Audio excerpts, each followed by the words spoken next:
Every year I plant some new grass in a certain spot in my yard, and every year, the following year, I come back, there is no grass in the spring, and it's just a muddy mess.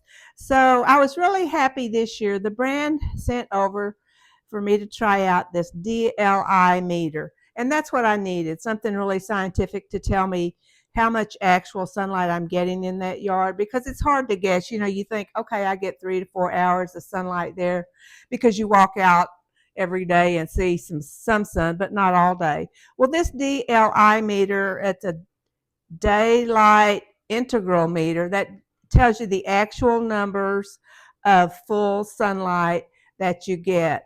So I've been using this meter for 4 days now in this challenging spot in my yard, and I've really got some valuable information from it. But first, I want to show you how this thing works. It's pretty simple. This is all that comes with it. It's this little body of the meter.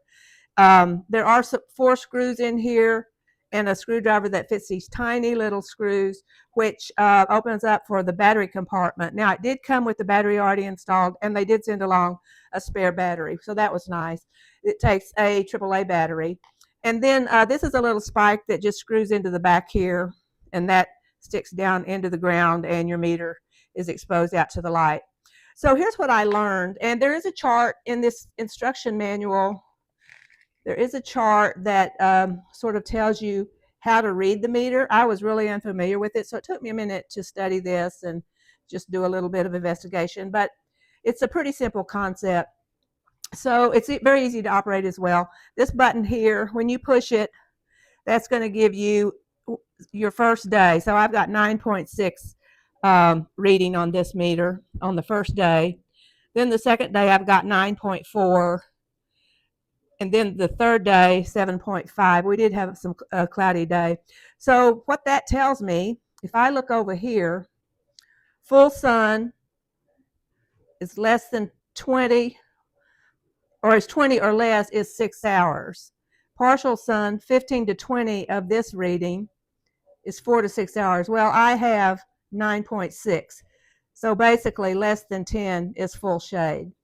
So that has been my challenge. That is why grass will not grow in this area.